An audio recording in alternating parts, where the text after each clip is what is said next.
everyone, what's going on? It's your girl T.I.E here, which stands for Together Individual Entertainment, coming to you with another storybook for our Halloween Spectacular Countdown.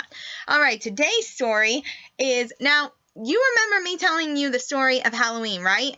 Well, I got a couple more books about that with a little bit more information, but in this case, we now have a separate book that just tells the story about your one and only favorite thing you like to do before Halloween even goes. Besides trick-or-treating, costume shopping, and all those other things, you need the one thing that you always need for your front porch, your window, or whatever you need to let those kids know you're available for candy or whatever. You need the jack-o'-lantern! That's right, we are going to read the story about the jack-o'-lantern. Now, I did read a little bit about this in the story of Halloween, but we're going to see the whole entire story about this whole entire thing. So, let's see and read about the whole entire story about what really happened or whatever about the jack-o'-lantern. So, let's get into it.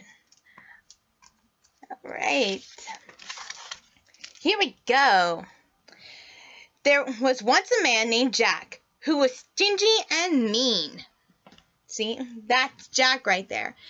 Legend has it that it wasn't just a man, it was a little boy who did all this and everything. But we don't know for sure if it was a boy or a man. But in this case, or I guess they could say it's a man.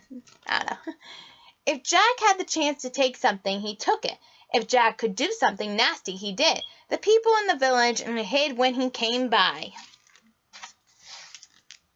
One night, he met a too friendly man in an old village inn. It was the night of Halloween. The man had strange hands and feet. People whispered that he was evil. Some even said he was the devil. Ooh.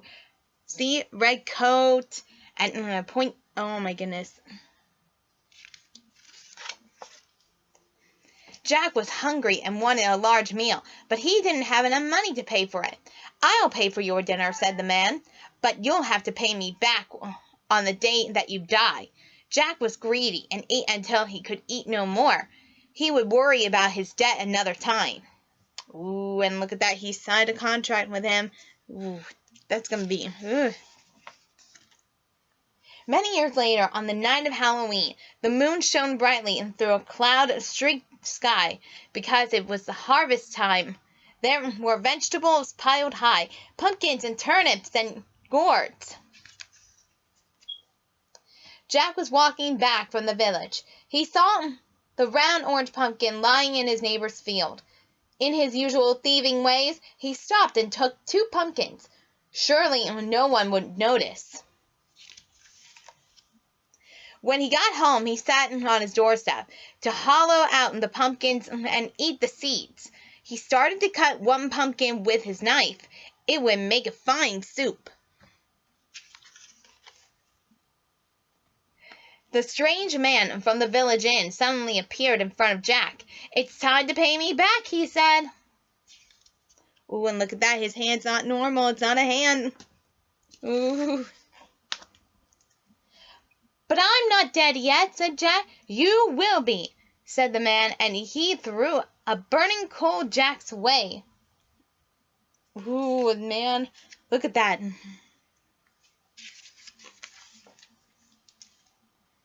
In one swift jump, Jack caught the coal inside the pumpkin, where it glowed with the beginnings of a smile.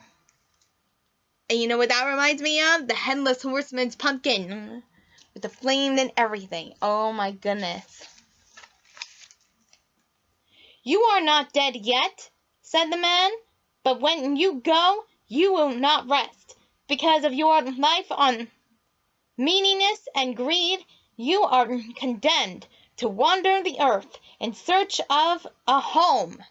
Ooh, now that sounds like a curse right there.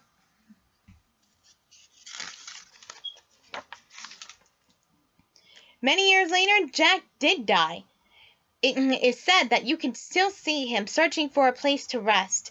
He is called Jack of the Lantern because he carries a pumpkin that glows to the light in his way. Some people call him the jack-o'-lantern. On Halloween, some people believe ghosts and spooks will leave their graves and wander the earth again. we dress up in costume to scare the spirits away.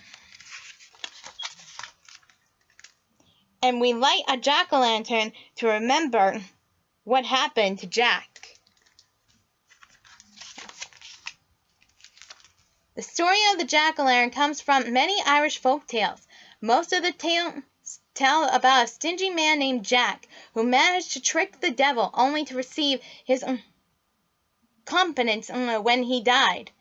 Jack was left to wander the earth without access to heaven or underworld, carrying a lantern carved from a turnip with a burning coal tucked inside. For hundreds of years in Ireland, people would carve out vegetables such as a turnip, gourds, and potatoes and light them to scare away the spirits. When the Irish people immigrated to America in the 1800s, they brought this favorite Halloween custom with them, but they discovered that pumpkins, which were more common in the United States, were easier to carve in the 1900s. Americans began to carve fanciful faces and designs on their jack-o'-lanterns as we do to this day. All right, so that was the story of the jack-o'-lantern.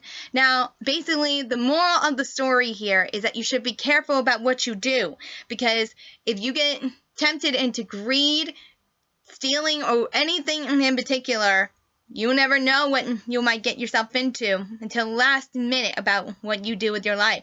So be careful what you do, everyone, because I don't think none of you want to be trapped just like Jack.